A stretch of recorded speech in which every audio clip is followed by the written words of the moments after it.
It dances, and then I do my awkward "Are we live now?" dance. Yes, we are. Hello, everyone. Fina here from Fina Reads, and as you can see, I have a fantastic guest with me today. Author Kate Elliott is here with us. Yay! I'm excited to talk with Kate about her books. The Witch Roads is her newest one. We definitely am going to talk about that, but we're probably talking about all of your books, Kate, or maybe That's not a all, lot of but books. a lot That's of them. A lot of books. That is very true.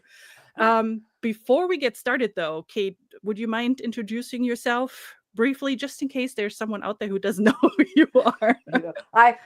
There's few things I hate as much as introducing myself, but I've learned that I have to do it because you're right. Actually, what's a friend of mine said, "Oh, you're famous," and I said, "No, I'm really not famous. I'm really not. Most people have no idea who I am or that I even write."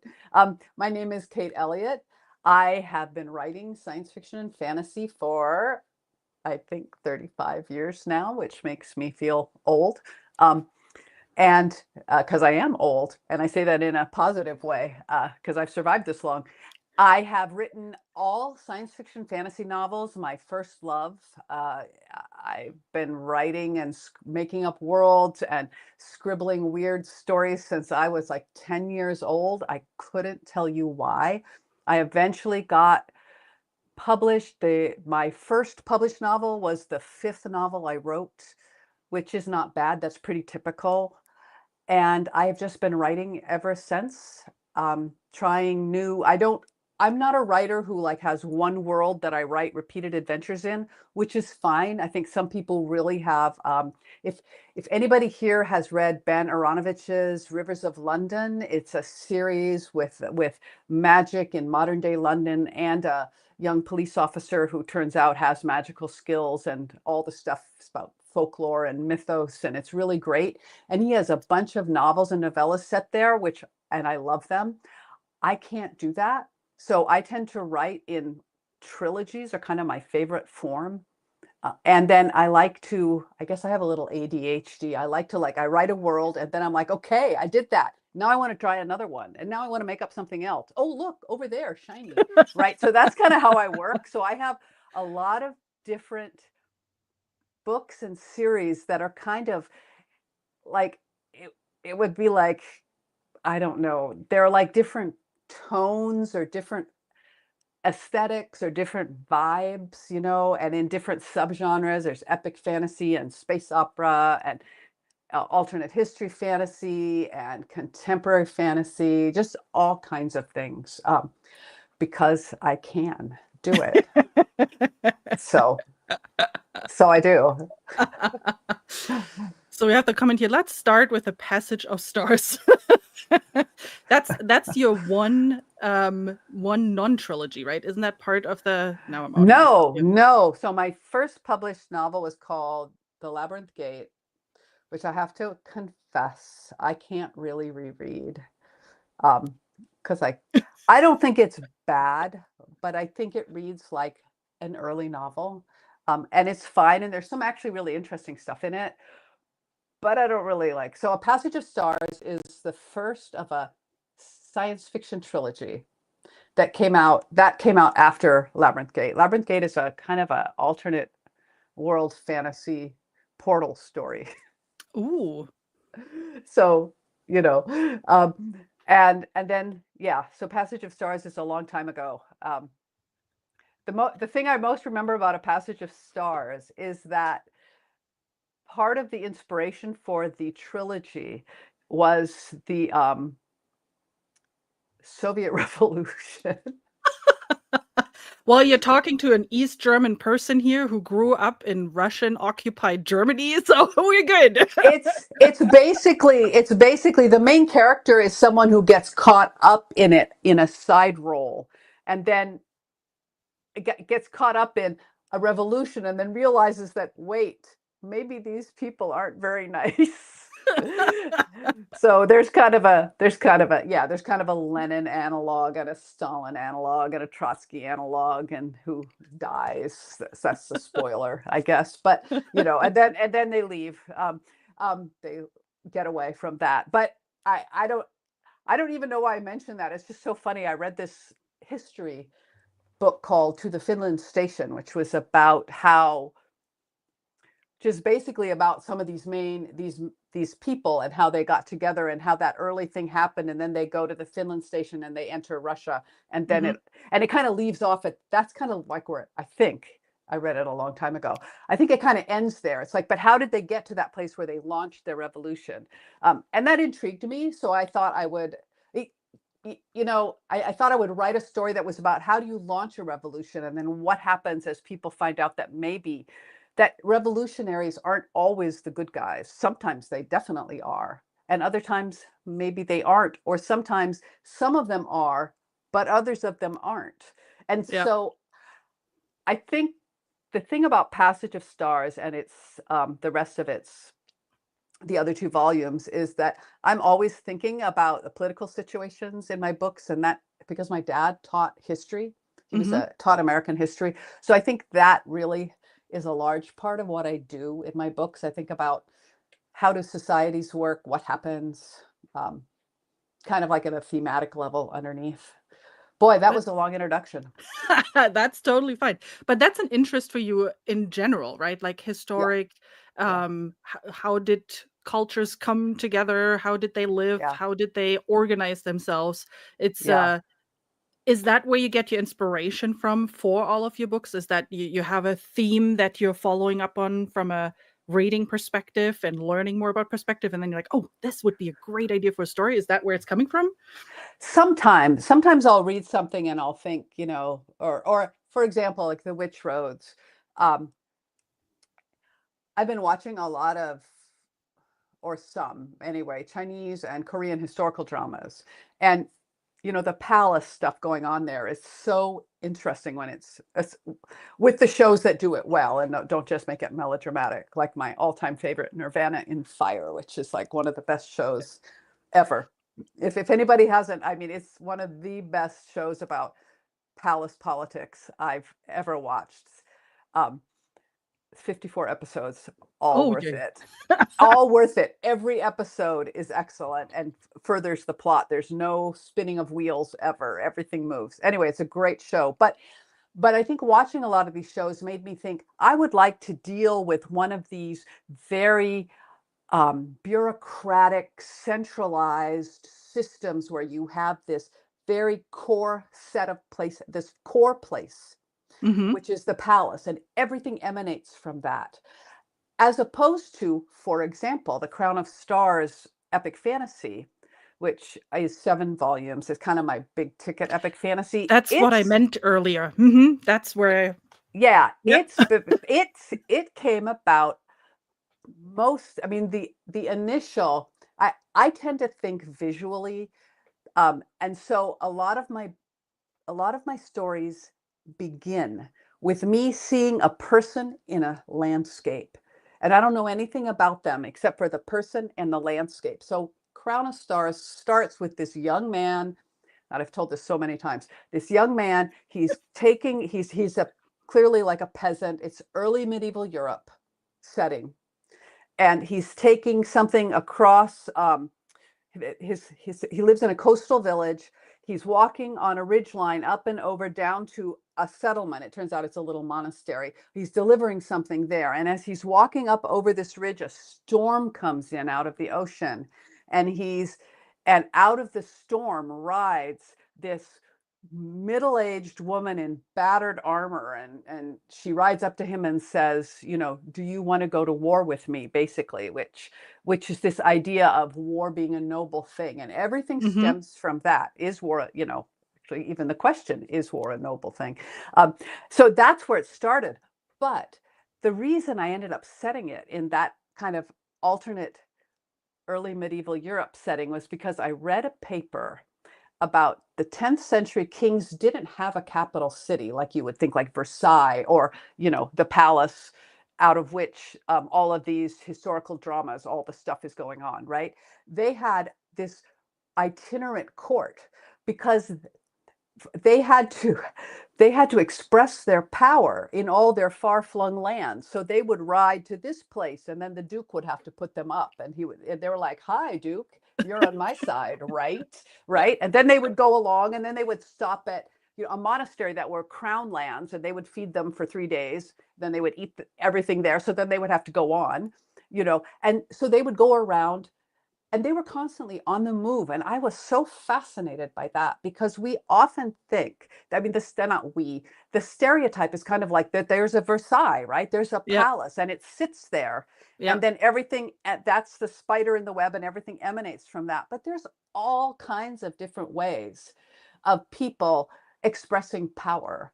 And Yep. so I just wanted to use that. And that's like the thematic genesis of Crown of Stars. But this other visual thing of the young man, seduced, as it were, this idea that war is a noble act, it is the other one.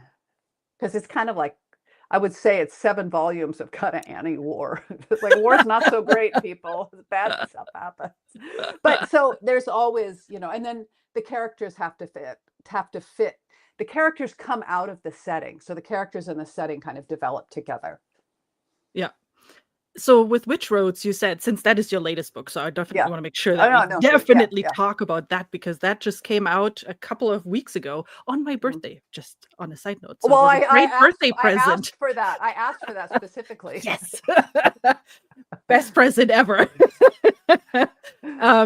And that is, as you just said yourself, right? It's more based on how palaces work in a more Asian, Korean inspired setting. So tell us a little bit about Witch Roads, about the duology as it is. Book 1 is out already. Book 2 is coming in November. Tell us a little bit about that story.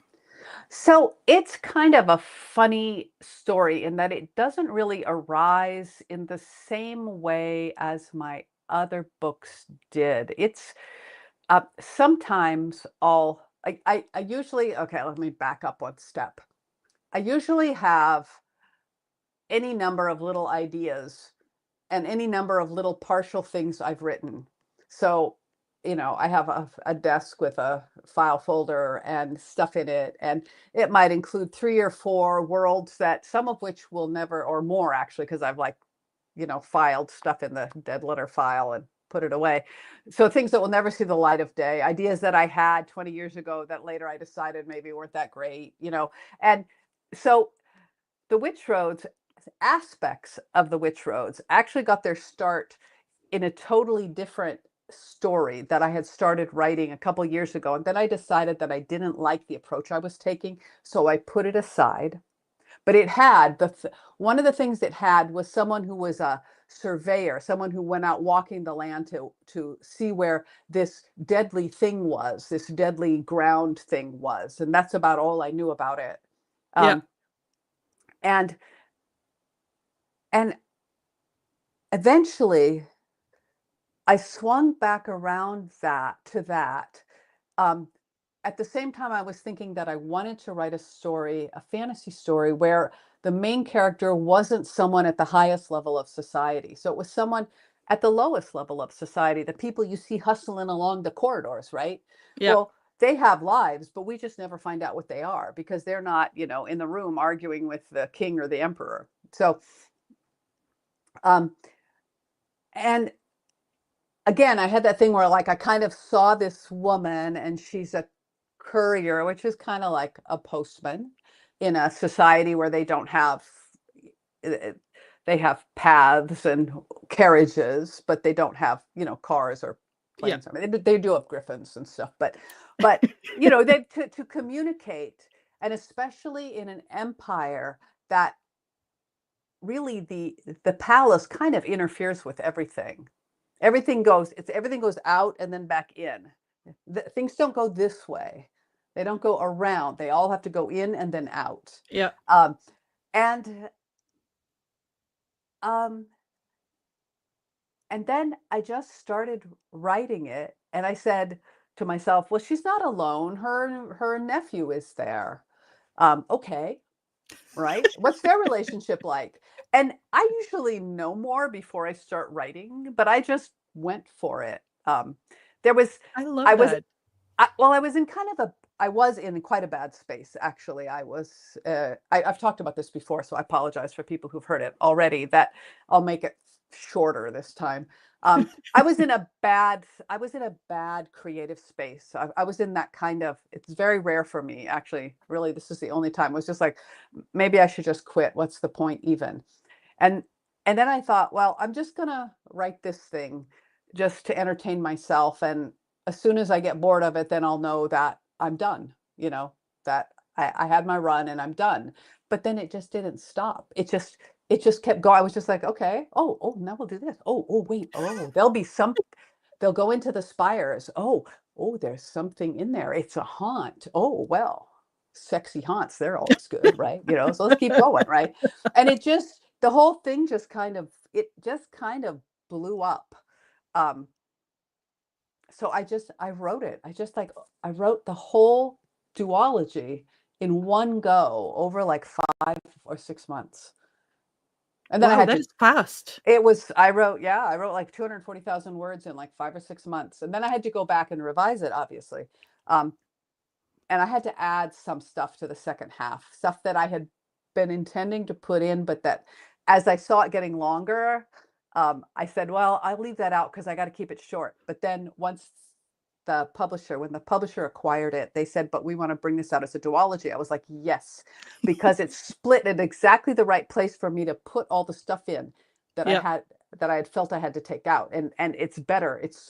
Anyway, yeah. One of the best scenes in the duology was one I hadn't put in originally that I wanted, that is now in there. So Oh, it is was it in the first book or in the second book? second book. Dang it. So we have to wait. Okay. You have to wait, but not long, not long. It's coming in November. I really appreciate that. So as a reader, especially a fantasy lover that a lot of us are, we know how hard it is to read longer series, even if it's Mhm. quote unquote just a trilogy. You always have to wait. You always have to Yeah. wait. And it's the wait is the hard part of it. So I really appreciate that it's a 5-month wait now. Unheard of. It worked out really well because sometimes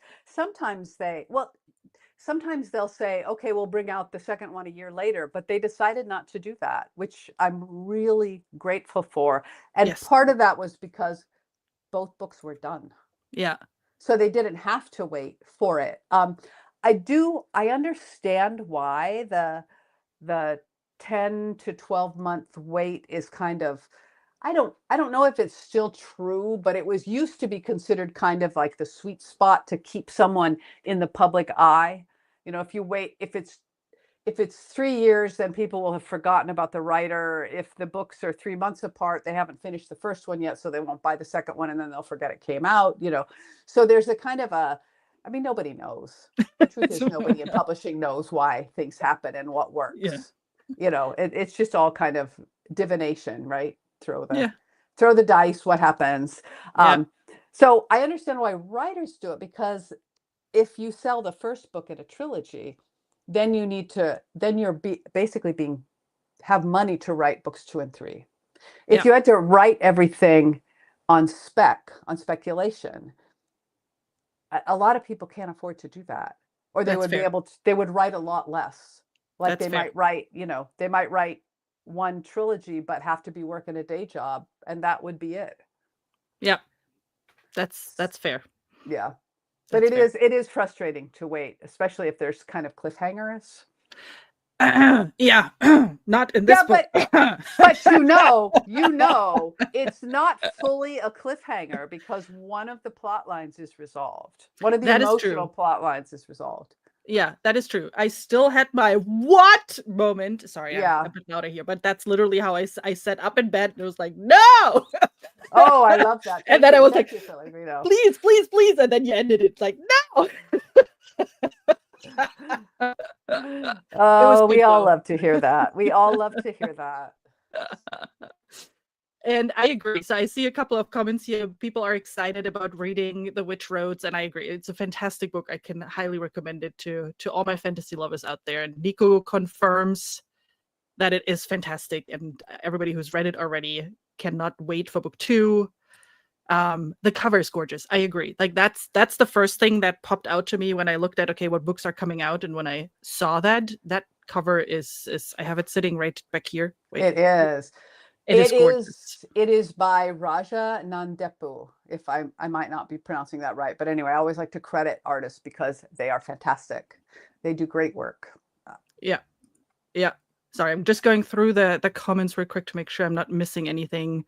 Slow burn, expansive world building, and have it all in a jolly. That's a huge win. I agree, Nico. This is a huge win for any fantasy series, but especially Kate's specific writing. So that is something that I'm actually really interested in. So one, well, let's start with, since we're still talking about that book. Let's start with you mentioned already. This book is essentially the story of a courier who Mhm. traveled through the world. So the book one is about literally a journey from A to B. Mhm. Mhm.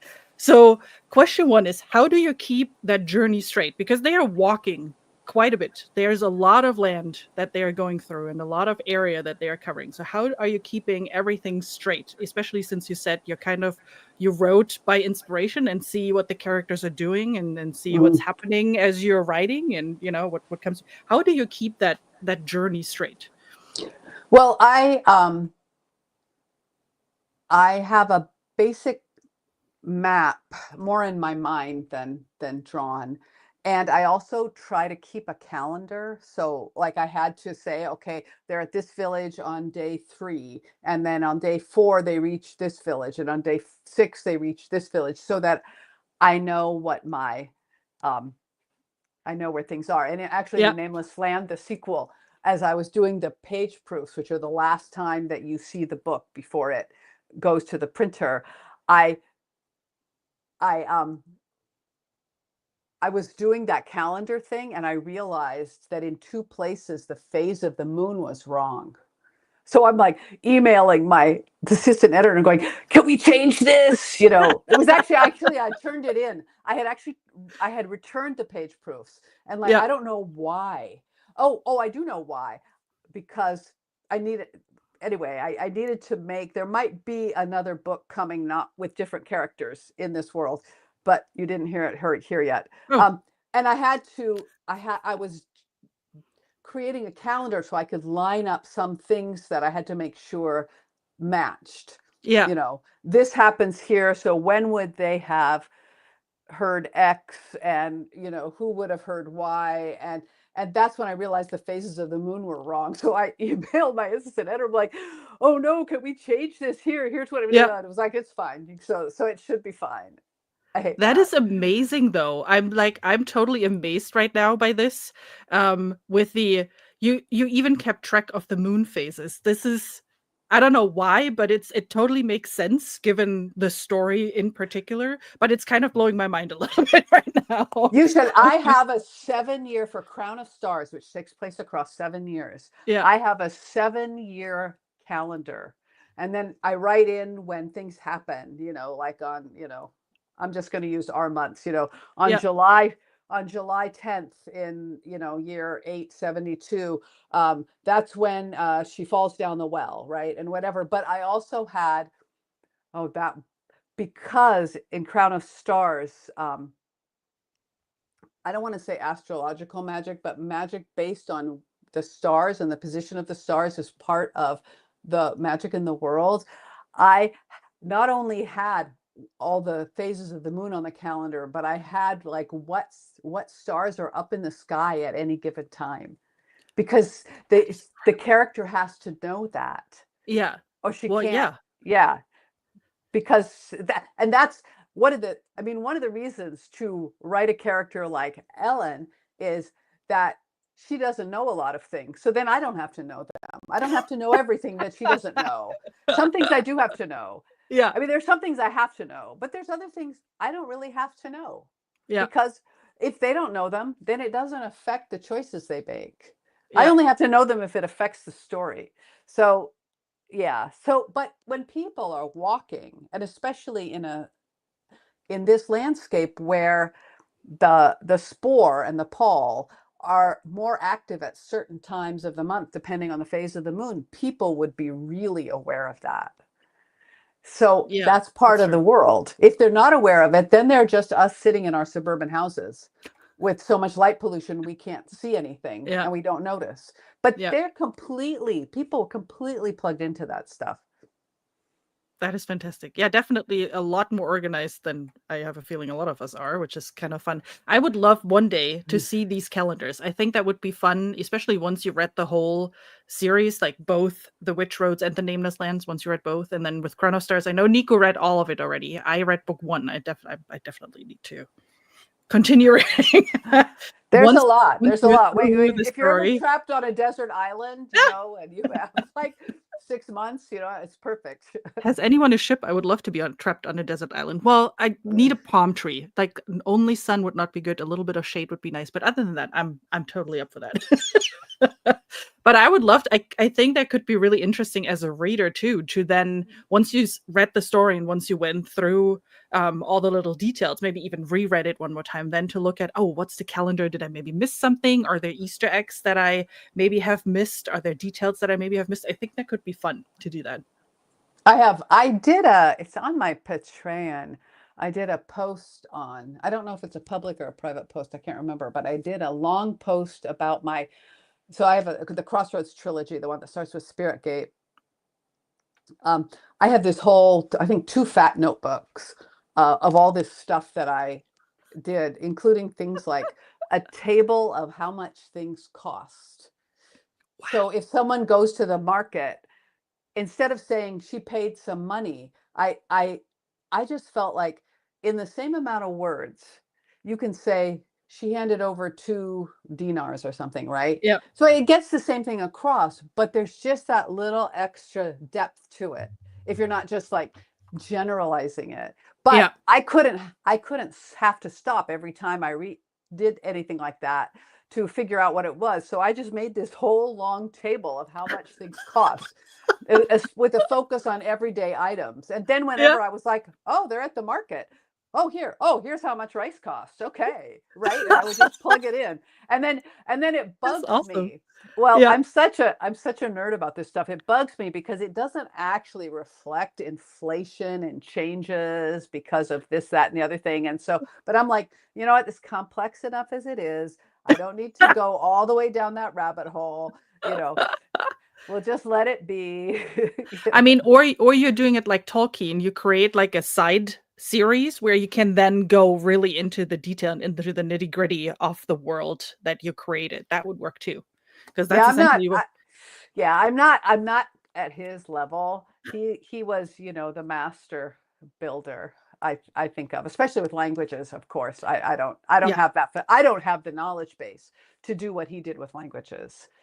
Although I should actually give a shout out here to Catherine Carr, Kerr, her Devery series that starts with Daggerspell. She really knows languages, and there's a lot of language stuff embedded in her books, not in an intrusive way, like you have to know stuff, but that you can see language shift over time. I think there's 15 books in it. Oh yeah. And it takes place over many years because there's reincarnating characters. And so you can see language shift. Just language. So in the 500 years earlier, the name John would have been I don't know, Hon, and then it becomes, and then 600 years later now it's John. I mean, but she doesn't talk about it. It's just there. It's just embedded in it. And then there's the other thing I love about those books is that, well, there's many things I love about those books, but in the foreword where she has a pronunciation guide, the kind of the premise is that a writer in modern Devery is writing these historical novels. So not Kit, but this writer. So when she writes the pronunciation guide at the front, she's writing it that this is this Devery writer.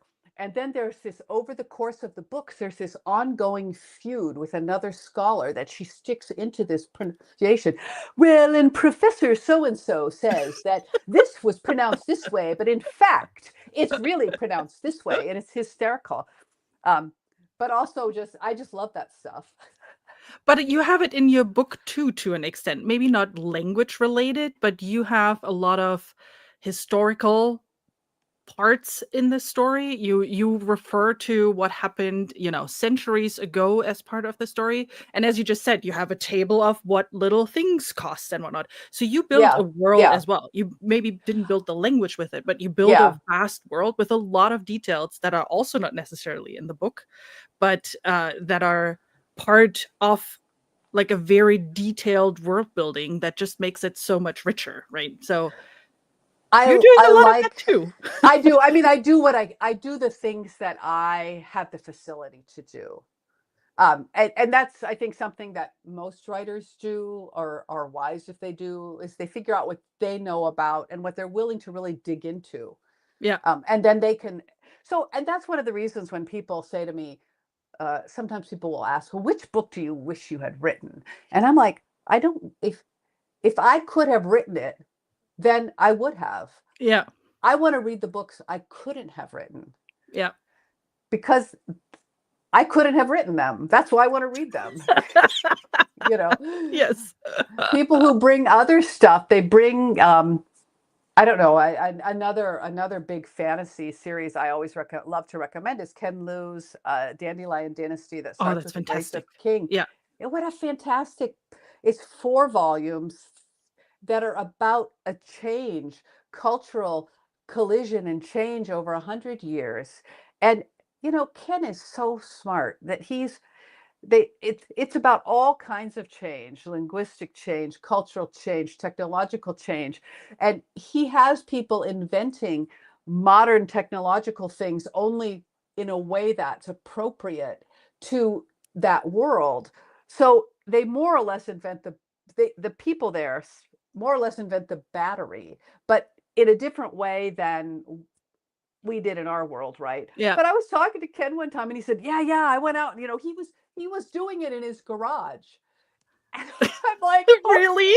my God, yes. And I'm like, That oh my is God, crazy. Ken. Yeah, yeah. So I love it. I love it. Right. So I couldn't have written those books and I love them because they're like this deep sense of like watching how societies change, Yeah. and yeah. Hey, Andrew. So, one more question on the witch roads. Okay. There is a character. Tell me if I'm pronouncing her name wrong. Luviara. Luviara, yeah. Luviara. She is it's called in the story an interlocutor, which is basically she is the one that people speak to if they want to speak to the royalty, to the prince in this Hmm. case. So Hmm. she's not the translator, but she's just the person that is allowed to address the king, the prince. Others are not. So she, is always there. The other thing that she does, though, is she always has her little notebook with her. She observes everything. She writes down everything. She loves to hear everything about the history, about the villages that they are going through. So, is that secretly you? Did you No, write your stuff no, no. I in this honestly, story? I honestly do. First of all, she really isn't. But also, I'm not. I don't do that.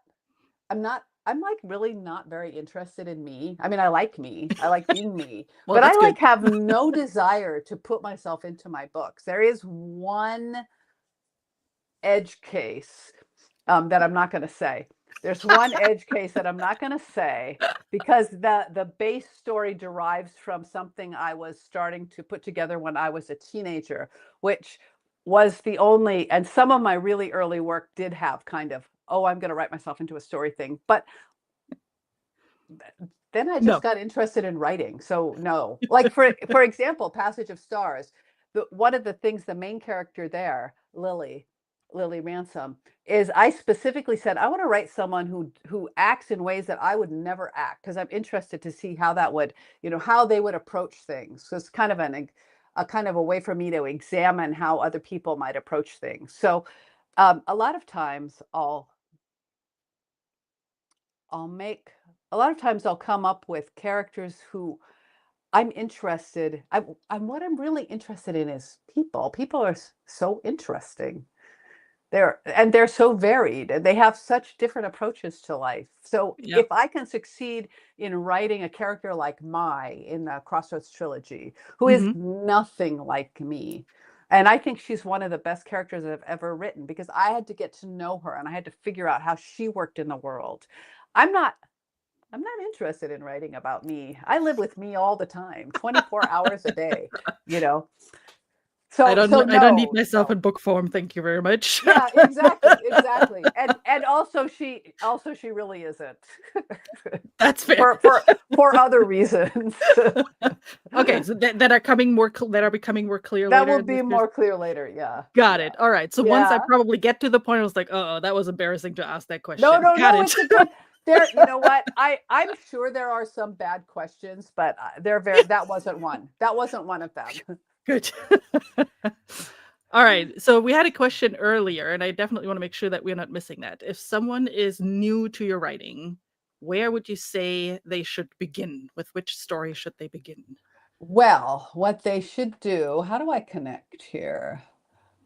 Join the chat, connect. Why is that not? Oh, never mind. I'm not gonna sign in. Okay, so on my website, kateelliott.com, two L's, two T's, one Kate Elliott is one word, no .com.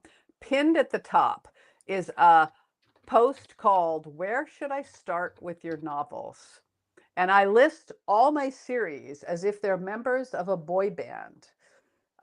And I don't have Which Rose on it yet, which I need. I'm behind. I need to do that. So it'll be like, here's the athletic one, and here's the brooding one, and here's the and then I tell a little bit about the story. Yeah. And I think that my books are so different that I will have people who say, "Oh, I loved Spirit Walker. It's my favorite." And another person will say, "Oh, I didn't really like Spirit Walker. I really loved the Crossroads trilogy." And another one will say, "Well, Crown of Stars will always be my favorite." And another person will say, "The Witch Roads is the best thing you've written yet." And, or, the Sun books, the space opera. Yep. It just, and I like it that way, actually. So the only thing I will say is that a lot of my books I write very much deep in genre. So I was just at my niece's wedding, and one of my other nieces came up to me all excited. So they're in their mid-20s. She goes, "Oh, I was just so excited. I've started reading fantasy." She said, "I read that Fourth Wing trilogy." And I thought, now Fourth Wing is a trilogy, is a story that works really well for people who've never read any fantasy before. Yes. It Agreed. was I tried to read it. It didn't work for me for a number of reasons, but it doesn't need to work for me, right? Yeah. But it is a great, my my books aren't like that. They're like I throw you in the deep end. Some of so Yes. anybody who reads a lot of fantasy, just go through and see what piques your interest, and then read, go to the most bookstores with online places. You can read a little sample and Yeah. see what strikes you. I do, sometimes people ask, and if they don't read much fantasy, I might recommend my young adult fantasy Court of Fives, just because it's a little pacier. And I explained there's not as much world building on the page. It's more back behind it. I mean, or someone who really likes science fiction and doesn't like fantasy, or the other way around. Yep. But there's a lot of, and then I have two novellas, Servant's Mage and The Keeper's Six, for Yep. people who don't want to read 7 thick volumes of Crown of Stars, right? So Yes. it's like kind of everything. Yeah. That is true. Keeper Six is the other book that I read by you, and I have to say, so after reading the first book in the Crown of Stars, Witch Roads, and Keeper Six, the one thing that I find very fascinating about your writing is that it is accessible, but not, as you just said yourself, it's not a beginner fantasy, but it's still very an accessible reading experience. It's more intermediate fantasy. I would agree with that. So if it's your first fantasy book, I don't know if you're going to enjoy it as much as if you read something else first and then come back later. But yeah, I find your writing incredibly, it's very beautiful. It's very descriptive, very visual, but still very accessible in a certain sense. So I find that very fascinating. So I would also recommend, in the same vein, like the novellas, The Keeper Six, I thought was fantastic, because even though it's like 200 some odd, 260 or so pages, it feels much fuller, much richer. Usually when you read a fantasy novella like that, it's very limited either in the location or limited in the background. And somehow, I don't know how you're doing this, but somehow you managed to add a lot of world building to it and explain like some of the aspects that are, I mean, it's kind of a portal fantasy too, like from It these is a portal fantasy, yeah. yeah. So from these other portals, we don't visit any of those other worlds, but somehow you're weaving into like little details and little bits about how everything functions, and at the end, it totally makes sense, and it feels like a big world, a big setting, even though it's 260 pages. Thank you. And thank you. And I'm glad. I mean, I like most writers, not all, I do want my work to be accessible. I don't think I have the knack of writing a Fourth Wing or what's the latest one, Silver Elite, or books like that. I don't think I Yeah. have that knack, and not it's not good, bad, or indifferent. It's Mm-mm. just people do different stuff. But at the same time, I like your use of the word intermediate, because I myself cannot. There's some science fiction fantasy that are very dense and very philosophical, very arcane, filled with like complicated things. And my brain just goes like, what? Right. So I can't read those books. And often they're brilliant books. And I'm just like, well, let me go back to reading a history book. I'm like, oh, like that. This is too complicated for me. It's like, so I write, I think like all artists, whether we be writers or musicians or sculptors or whatever kind of art. I mean, art is a huge range, fashion designers. Um, what I hope to do is what I hope for everybody, that they can find the thing that calls to them, like that vision they have, and Yeah. not feel like they have to warp it to fit what someone else thinks they should be doing, but write what's there, kind of like at the core of them. And I think that overall, I'm satisfied that I have done that and that I continue to do that as much as I can. Yeah. Yeah. At the beginning, you mentioned in your introduction that you've been writing for 35 years now, and you talked a Mhm. little bit about that you were at a point where you're like, let's see how much longer I'm going to do this. So over the years, what generally has helped you stay motivated? What helped you keep going writing these impressive stories? I I I don't really have an answer to that. That's okay. I just like writing worlds. When I was a kid, I grew up in rural Oregon, and I always wanted, like, there would be an adventure for me somewhere if I could just find that portal into Yeah. into Middle Earth or wherever, right? But I never found it. And so in one sense, writing science fiction fantasy is my portal. It's like I created my own little portal, and I can write these worlds, and things can happen in them, and I get to kind of visit those worlds, and then I get to share them with other people, which is kind of weird when you think about it. But it is what art is, right? It's about that interaction between what I came up with, the thing itself, and Yeah. then someone else who interacts with it, not through me, but through themselves, which Yeah. is pretty amazing to me. Um, and and now, when I have my bad days, and I think we all have our bad days, and I think, well, maybe I should just do something else. And now I'm like, well, what else am I going to do? I have no other marketable skill at this point. I've been writing for so long. I haven't worked a real job for so long that writing was actually also great for me, because my now ex, but so I have 3 children, and he worked a lot of jobs, or he worked a lot of overtime, and he traveled a lot. So for me, I could write. I love writing. I essentially wrote full time, but it meant that it's very flexible. So if one of the kids comes home from school and they're sick, I can stick them on the couch, right? I don't have to take time off. I'm kind of a heartless mother. Go lie on the couch, watch a film. Go I'm not away. going to sit next to you. No, no, no. But I mean, No, no, no. I obviously, understand. not if they're like hugely sick, but you know what I mean. So Yes. it gave me a lot of flexibility. Um, it also, it made me the kind of parent that said, like, I don't need to, you guys, there's 3 of you, you go play. Go play. You don't need me. Which means that they're very close. Hmm. But it also means that they can entertain themselves, which, Yeah. I think is a good thing I personally think is a good thing to train kids, or I to just teach wanted to say kids. it's a good skill to have. Yeah, that you're It's not a good bored skill to and have. know what to do if You don't know Yeah, what to do. That didn't make sense, but you know what I mean. I know what you mean. Yeah. So, but I mean, I like writing and I like making up worlds. Yeah, I don't know why. It's so strange. You know, but it's I was poking at something yesterday. I opened to like, oh, here's this 20,000 words of something I've written that's completely no one, you know, one person has only two people have seen it. You know, I'm not talking about it because whatever. And I'm like, oh, I really like this. When am I going to have time to write it? You know, so I could, it's just all there floating in my head. so can we imagine you then basically sitting at your desk all day long with the kids on the couch and just writing like everything that is flowing in your head? Do you immediately put it on paper and write your ideas down? Oh, Or good question. Good question. No, no, I think a lot. Usually I don't start writing a book until it's been like bubbling in my head for a couple of years.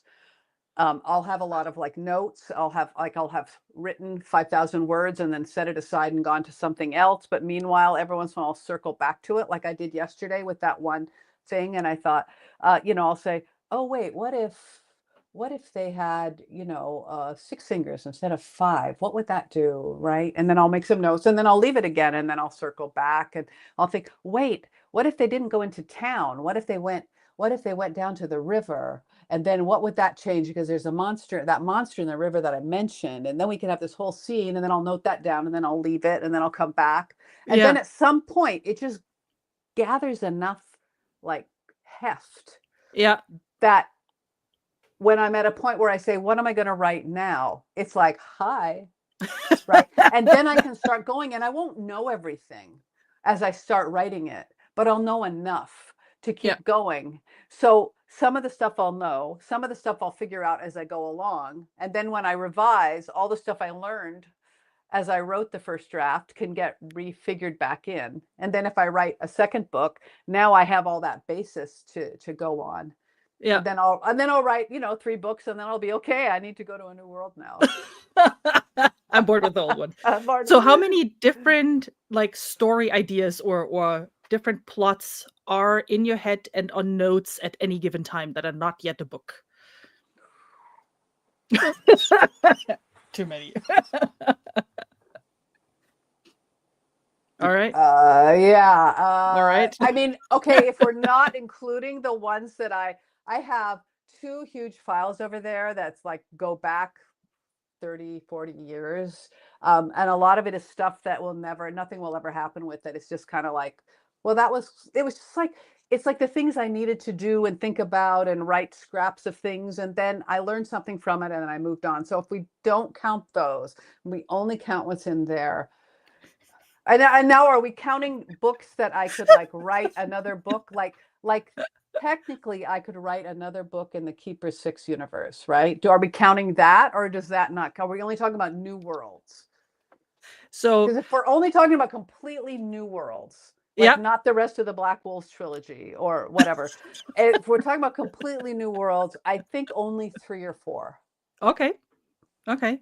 And then continuations. That sounds like the answer is then plus continuations of Plus existing worlds. continuations Okay. of existing worlds, yeah. I wouldn't mind a continuation in the Keeper 6 universe, but that's a different conversation, probably. Right. It would need to sell a little better before they would come back. Before they would circle around and ask Yeah. for that. So all Yeah. of you who haven't read Keeper 6 yet, get yourself a copy. It is fantastic. It is. I loved this world so much. It was really, really good. Special effects in book form. I'm just saying. The magic system was fantastic. That's an example, can I just say? That's an Yeah, yeah, example of please. some people saying to me, "Oh, is Esther you?" And I'm like, "No, Esther is not me."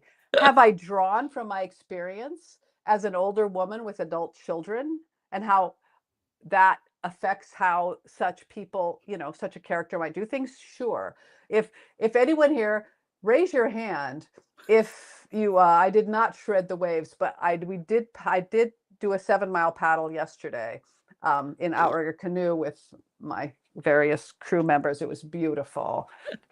We headed toward Diamond Head, and then they made us turn around before we got to Diamond Head. I'm so mad. But that's because our canoe was way out in front. And the other ones are like, stop. Anyway, out there. And we're not competitive. We all love each other, but we do all love each other, but we're also competitive. Clearly, clearly. Oh my God, I completely went off on a tangent. If you've read Crown of Stars, raise your hand.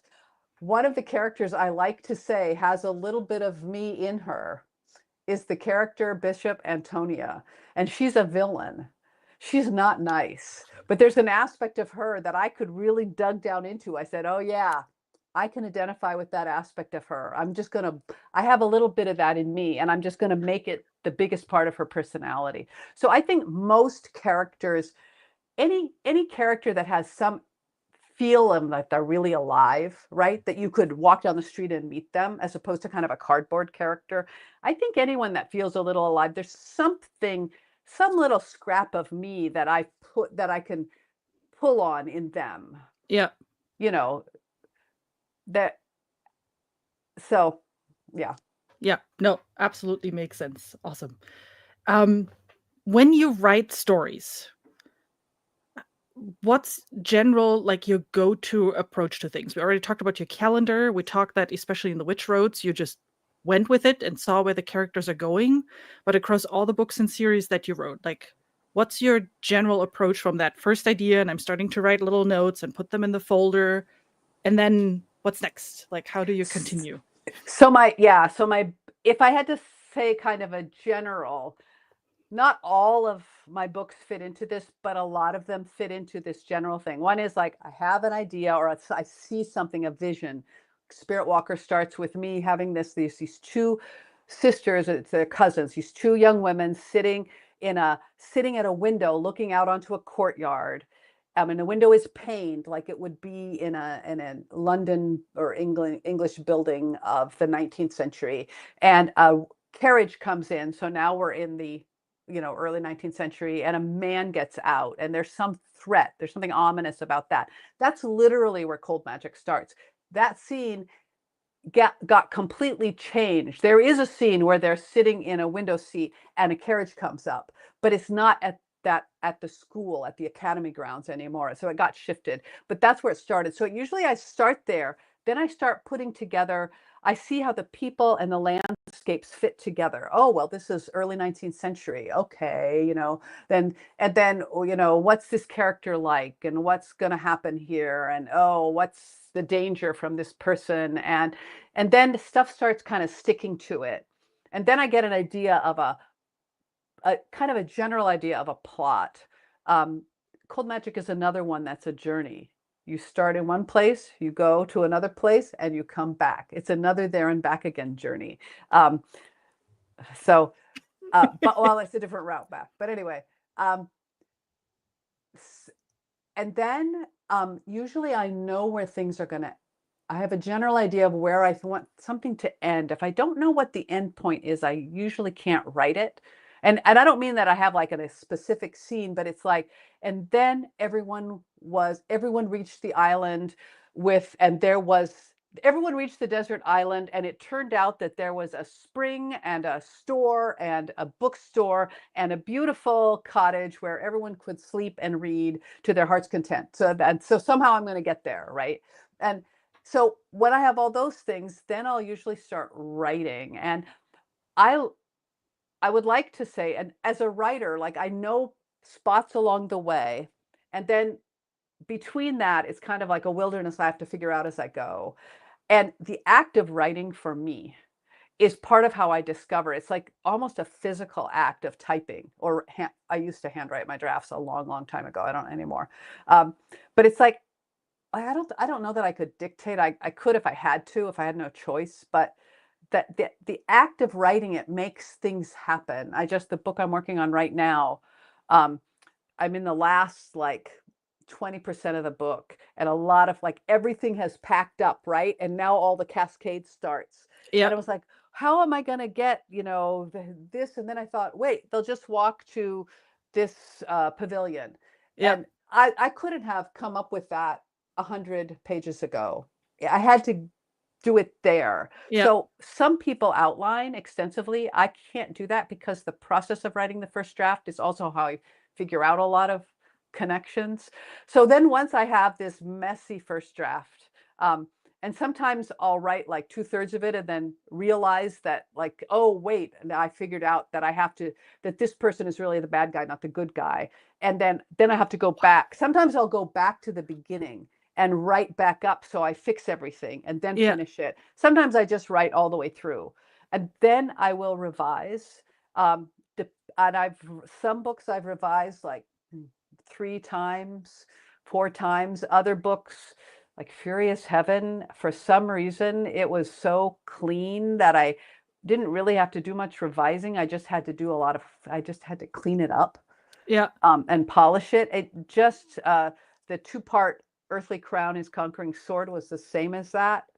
I didn't have to, but I had been thinking about that book for 10 years when I wrote the first draft. Yeah, so actually, I think I had to add 2 little scenes to it and then clean it up. But other books, I do extensive revisions. So it just depends. And then some of those revisions I do on my own. I send it into an editor. The editor will, some editors have a lot of comments, others don't have many.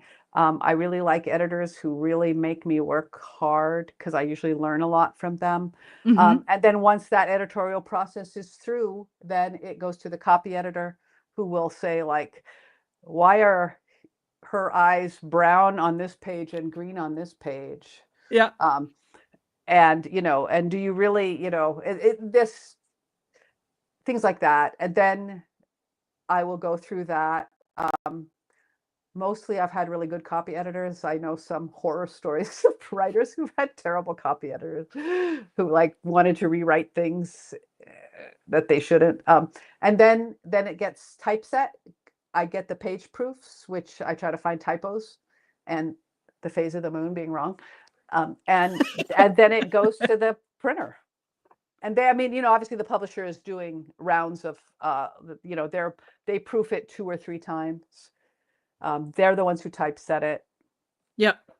So that's basic. And then meanwhile, while I'm doing all that, I'm poking at other things, right? And developing something that I could. The new story then. Yeah. The new story. Yeah. Yeah. So like that one I was looking at yesterday, I added like 4 things. Well, after this happens, then this could happen. And then after that happens, this could happen. Yeah. So will that happen in that order? I don't know. But now I have, the framework is getting a little sturdier for Yeah. when I finally do start to go back to it. Got it. All right. I have a bit more technical question, I guess. Since in the past I've more talked with self-published authors, so I didn't have a chance to talk with someone who is trade published quite yet. So I'm just curious generally how that works for you with your experience that you have with trade publishers. You published with Orbit, right? You're currently with Tor, with the Witch Roads, and you had other publishers that you worked with in the past. So how does it work for you today? I assume you have an agent. Are they going to all the different publishing houses and say like, hey, Kate wrote a new book. Do you want to buy it? Do you still do that? Or do you have like your go-to publishing houses now and those are the only ones you go with? Like, what's your process for that or your agent's process? Yours and your agent's process. Yeah, I mean, the industry has changed so much. So I have a lot of admiration for self-publishers because they have to juggle a lot of hats and a lot of balls, and I can't do it. I said, oh, this is another story I've told before. So if you've heard it already, I apologize. About 10 years ago now, I was at a conference with a woman who, she and I were both at the same publisher, but her latest book she had self-published. So she'd published, I think, 7 books with that publisher, with the trad publisher. And then I think they didn't want her latest book, which had like a contemporary fantasy. So she decided to self-publish it because this was when things were really, there was a lot of it was opening up. So Yeah. I sat for an hour at lunch with her and her husband was like an IT guy, right? And it was fascinating. So he's going like, oh, it's really great. He said, I can put in these programs and then I can see, like, if we put an ad on Facebook, and then I can see how much of a change I get. Maybe do we sell 10 copies? Do we sell 200 copies that come from that link, and within what time frame? And I can know whether or not this was them. And then if we tried this other one, and then we tried this promotion and this, and he was like so into it. And I'm watching him. It was fascinating, first of all. And I'm watching him and I'm thinking, this is why they can do that. Because if I had to try to do all those things, I just I would crawl in a corner and wither into like a husk, because the thought of trying to figure out how to do that, but he could figure out how to do that, and he thought it was cool.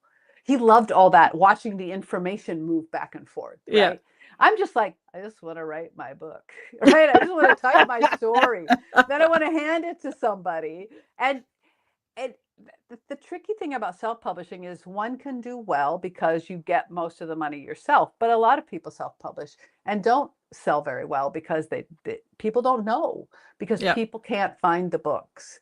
Yeah. We're kind of inundated with available opportunities, available things that we could read or listen to or game.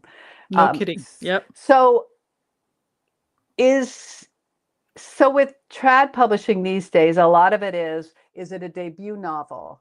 Um, Debuts are kind of hot right now, someone new. So they'll publish a couple of novels from someone new. And then, if they meet a certain standard, they'll say, okay, we'll publish another one by you. But if they don't, they're like, well, that was nice, bye. And Yeah. that was true in the past, but the level at which they would let you continue was a little lower, I think. Then they would give people a little time to get their feet under them. Hmm. Um, so what happens today with me is it's always targeted. So for example, Witch Rose went directly to one editor, Yeah. and because we thought that there was a very good chance that he would acquire it, and he did. Yeah. We didn't try it wide. Um, so Yeah. that's kind of, and so they provide, the publisher provides, they provide publicity and marketing and production and editorial. And those are all things that I would find either very, very expensive to pay for. Oh, and a cover, that cover by Raja Nandepu, right? That I would find either expensive or that I wouldn't be very good at. And that I don't, yes, exactly. It's gorgeous. Gorgeous. That's gorgeous. And that, or that it would take me so long to learn, to figure out how to do, that I wouldn't have time to write. So I would rather write. And if there are there trade-offs with traditional publishers? Probably, if you're not a big bestseller, and I'm not. There are trade-offs, but I can write, and that's the most important thing to me. Yeah. And that is a lot too, right? I mean, you've explained what your writing process is throughout our interview here, and showed us your world basically. That is a lot. Like sitting down and getting all the creativity out of you and sorting things around so they make sense and the moon phases match, right? Like that is a lot of work. That is yeah. A creative work I know is easy to be underestimated, but it is a lot of work still, and it's a very specific talent you still have to have that someone who's a bit more analytical might not fully understand. Vice versa. And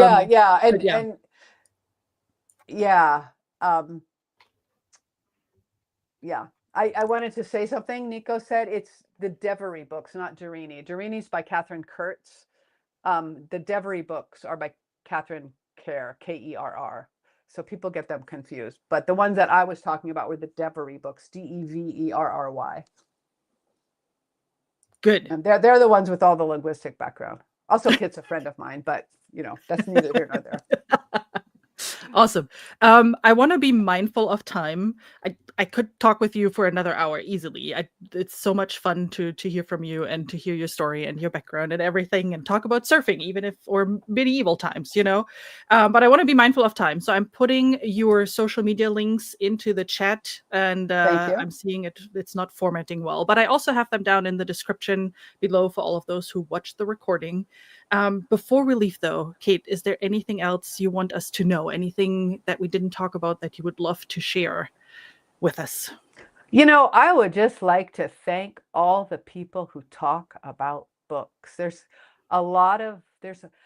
I started out, there were a few newspapers that had book columns, and they never wrote about science fiction and fantasy because it wasn't mainstream then. It was very niche, And then there were a few magazines, and they might only publish reviews 2 or 3 books a month. And there was this much more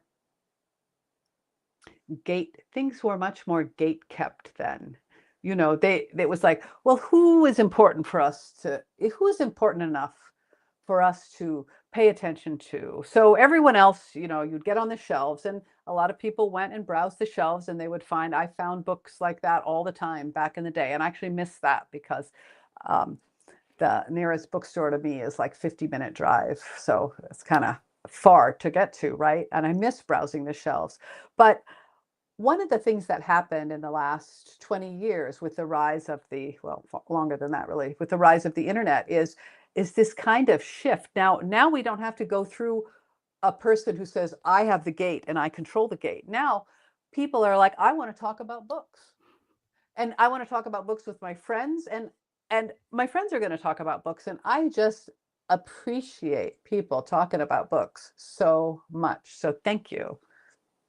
Awesome. And yes, I agree. So the whole browsing in the bookstore situation, I'm totally get it. I miss that too a lot. I Yeah. have only the big box stores here, and that's not as fun as a nice indie bookstore, or those No. old shelves where it smelled like book and it had that very specific bookstore smell. It was just Amazon just doesn't do that for you. So No. no, that's where I definitely appreciate the social aspect, right? Like things like Yeah. YouTube, social media, where you can talk with Yeah. people like Nico, as an example, Hi, and Nico. just and just geek out about books. It's yeah, it definitely has changed in the last few centuries. My goodness, decades. God, I'm always decades, not centuries. Second. Wrong It one. just feels like centuries. Oh, sometimes it does. In that sense, since I can't even get my time right anymore. Kate, thank you so much for joining me here, for talking about your experience, your books, for everything, for everything. Thanks everyone in the chat who joined us and Yeah, asked thank you. questions. And with that, have an amazing rest of your day, everyone. I'll see you soon with another video. Bye. Bye.